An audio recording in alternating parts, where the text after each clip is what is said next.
Pai, do Filho e do Espírito Santo. Amém. Então, pessoal, hoje estamos aqui para mais um vídeo, no nosso canal do ABA. Eu me chamo Lucas, fiz a 8ª porta, o 8º seminário. E hoje vamos falar um pouquinho aí sobre os 7 sacramentos da Igreja, Vai ser uma pequena introdução, porque é um tema bastante complexo, rico em detalhes. E o nosso tempo aqui é curto, infelizmente. Mas eu espero que a gente possa sair daqui com a curiosidade de buscar, através das fontes que a gente vai apresentar aqui, se aprofundar nessa riqueza, nesse mistério da Igreja. Pois bem, primeiramente, o que é um sacramento? Um sacramento, e aqui eu vou usar uma fonte um pouco desconhecida por muitos, que é o Catecismo de São Pio X. Bem, segundo o Catecismo de São Pio X, um sacramento é um sinal sensível e eficaz da graça, instituído por Cristo para santificar as nossas almas.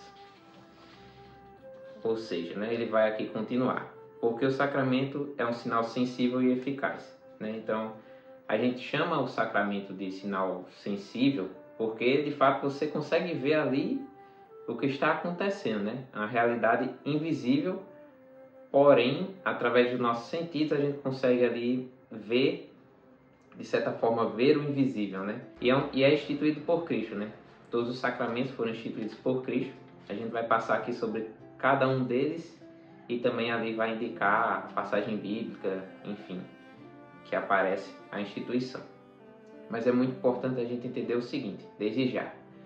A Igreja, ela vive, com os sacramentos e a gente não pode se apartar deles, Os sacramentos são 7, e somente 7 porque realmente foram instituídos por Cristo, A gente tem primeiramente uma divisão, entre eles, ou seja, são 3 categorias dos 7 sacramentos ao todo, A gente inicia pelos sacramentos da iniciação cristã, que são 3: o batismo, a crisma e a Eucaristia. Depois a gente vai para os sacramentos de cura, que é a confissão, ou penitência, e a unção dos enfermos, ou extrema unção. E os sacramentos de serviço, que são a ordem e o matrimônio. Então, primeiramente, o sacramento do batismo, a porta de entrada para nós católicos, cristãos, adentrarmos na Igreja. Aqui a gente vai usar também o Catecismo da Igreja Católica, Quem não tem, por favor, adquira, porque é imprescindível para nós, como católicos cristãos. E o sacramento do batismo vai estar aqui descrito no Catecismo, no parágrafo 1210, E os sacramentos da iniciação cristã vai estar do 1210 ao 1419, para quem quiser aprofundar em casa. Então, como a gente está falando já do batismo, o Catecismo vai falar que o próprio Senhor afirma que o batismo é necessário para a salvação. Então, Cristo vai falar lá no Evangelho, em Mateus 28, 19 ao 20, ide pelo mundo inteiro, pregar o Evangelho a toda criatura. Quem crê em mim e for batizado será salvo, quem não crê será condenado. Então daí a gente já tira a importância do batismo. Por isso também que a Igreja, ao longo dos séculos, manteve a tradição de batizar as crianças, logo depois de nascidas, para ali garantir a eles, a salvação. Como é realizado, o rito do batismo? Para realizar o rito a gente vai precisar de uma fórmula, e de uma matéria, Todos os sacramentos têm isso, fórmula e matéria. E a fórmula do batismo consiste nas palavras do sacerdote, ou o diácono, o bispo, vai falar ali ao derramar a água ou mergulhar, também tem essa opção de ser feito, a pessoa que está sendo batizada na água, Ele vai falar o nome da pessoa e as palavras: eu te batizo em nome do Pai, do Filho e do Espírito Santo. E ali vai derramar a água 3 vezes na cabeça da pessoa ou mergulhá-la na água. Ou seja, uma coisa bem importante, o batismo ele precisa dessa fórmula e dessa matéria, da água para acontecer. Não se pode batizar da forma que bem entender. Nenhum sacramento pode ser realizado assim, na verdade. A Igreja ela zela e preza para que tudo aconteça, de forma mais adequada possível, até mesmo para a validade do sacramento. Por fim, o batismo eu acho que também é importante a gente salientar que é um sacramento de marca indelével, né? Ou seja, tem alguns sacramentos que você recebe uma vez e pode receber outra. Mas o batismo você só recebe uma vez, né? Você não pode ser batizado de novo. Você só é batizado uma vez, porque aquela marca fica na alma, né, do batizado e não sai, não tem pecado que apague essa marca, né? Por mais que você se afaste da igreja, por mais que você mude de religião, enfim, o batismo ele não é apagado da alma de quem o recebe. Bem, o segundo sacramento da iniciação cristã, né, o sacramento da crisma ou confirmação, né, o próprio nome já diz, né, a confirmação do batismo. Né? O sacramento da crisma, ele usa como matéria o óleo, né?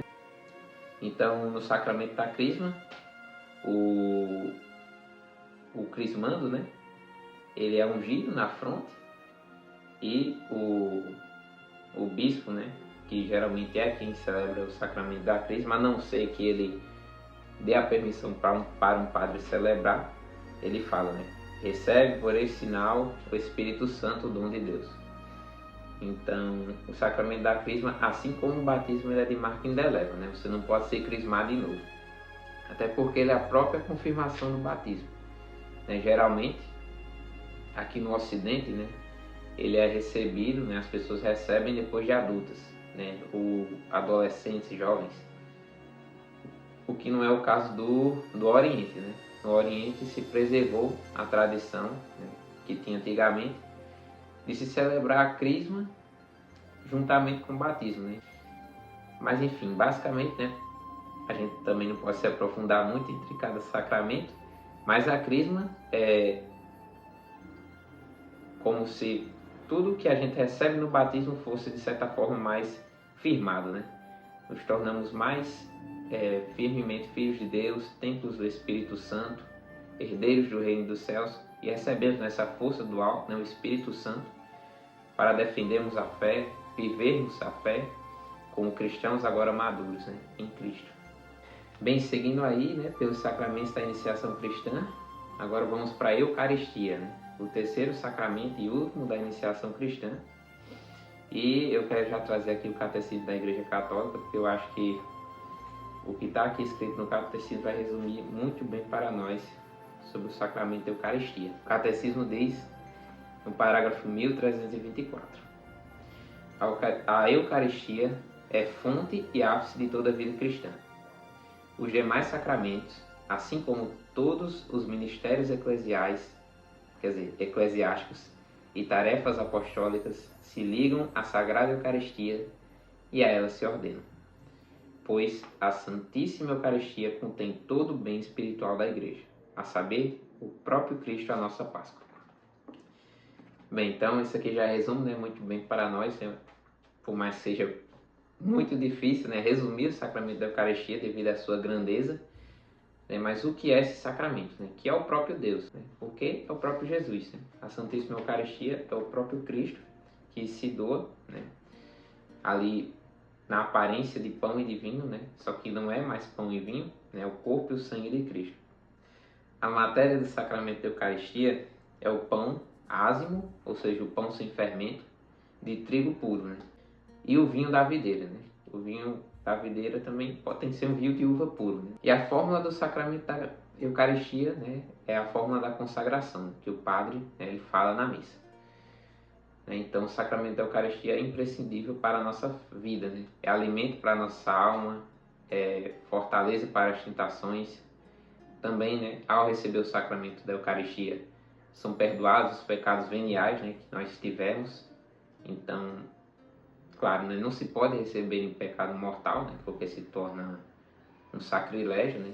Então, tem que ter todo o zelo, né, todo o cuidado com a Eucaristia, porque é o próprio Deus, né, o próprio Jesus. Bem, agora falando, né, do primeiro sacramento, entre os sacramentos de cura, que é o sacramento da penitência ou da confissão. A Igreja, né, tem um mandamento, né, que nos pede, né, e como sendo um mandamento, né, nos chama, nos ordena, né, a se confessar pelo menos uma vez no ano. Né? Então, isso é o mínimo que podemos fazer para honrar, né, o sacramento da igreja e também para nossa santificação. Porém, o mais recomendado é se confessar sempre que possível, né? No caso, sempre que necessário, né? Melhor dizendo, né? Ou seja, quando se está em pecado mortal, né? Um pecado grave, se recorrer o mais rápido possível ao sacramento da penitência. Então, o sacramento da penitência, ele precisa basicamente do sacerdote devidamente ordenado, para ouvir a confissão, né? Não pode ser um diácono, um ministro, não tem que ser um padre ou um bispo. E, além disso, você precisa confessar os seus pecados de forma clara, sem esconder, né, nenhum pecado mortal, principalmente, né, para não tornar inválida a confissão. E o padre tem que te dar a absolvição, né? Que no caso ele tem que dizer, né, pelo menos, né, por mais que às vezes ele acrescente outras palavras ou retire algumas, ele tem que pelo menos dizer, né, eu te absolvo dos teus pecados. O segundo sacramento de cura é o sacramento da unção dos enfermos, né? A unção dos enfermos, vai falar o catecismo na Igreja Católica, é conferido aos que se encontram enfermos com a vida em perigo, ungindo na fronte e nas mãos com o óleo da oliveira, ou, segundo a circunstância, né, caso não tenham esse óleo e esteja ali, né, uma urgência para receber o sacramento, outro óleo de origem vegetal devidamente benzido. Então, né, o ministro vai proferir de uma só vez as palavras, né? Por esta santa unção, pela sua infinita misericórdia, o Senhor venha em teu auxílio com a graça do Espírito Santo, para que, liberto dos teus pecados, ele te salve e, na sua bondade, alivie os teus sofrimentos. Então, o sacramento da unção dos enfermos, ele não é somente para quem está para morrer, né? Mas ele é para quem, por exemplo, vai fazer uma cirurgia de risco, ou quem está com uma doença séria, né, mas que ainda está no início da doença, né, não precisa esperar a doença se agravar para poder receber o sacramento. E também as pessoas idosas, né, que já têm a saúde frágil, né, também podem receber o sacramento da unção dos enfermos, né. E agora, né, vamos para os sacramentos de serviço, né, a terceira categoria aí dos sacramentos, que no caso a gente vai falar da ordem e do matrimônio. Então, primeiramente o sacramento da ordem, né, para quem quiser se aprofundar mais, está lá no Catecismo, no parágrafo 1536. A ordem é o sacramento graças ao qual a missão confiada por Cristo aos apóstolos continua a ser exercida na Igreja, até o fim dos tempos. É, portanto, o sacramento do ministério apostólico. Então, o sacramento da ordem, né, é instituído pelo próprio Jesus, lá na última ceia, né? E ele é um sacramento que é dividido em existem três formas, né, de receber esse sacramento da ordem, que é, no caso, o episcopado, o presbiteriado e o diaconato, né? Então, só quem pode conferir esse sacramento é o bispo, né, como sucessor dos apóstolos. E o episcopado, né, já iniciando, né, nessa realidade do bispo, é justamente o sacramento conferido ao bispo, né? Para se tornar bispo, se recebe esse terceiro grau, né, o mais elevado da hierarquia, né, do sacramento da ordem. O segundo, que é o presbítero, né, que é o padre, né, aquele que recebe esse sacramento, é como se fosse ali uma extensão, né, da ação ali do bispo. Então ele é subordinado ao bispo, né, o padre.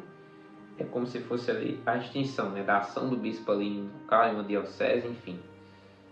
O padre, ele está, né, ali no segundo, né, nível de hierarquia ali entre o sacramento da ordem.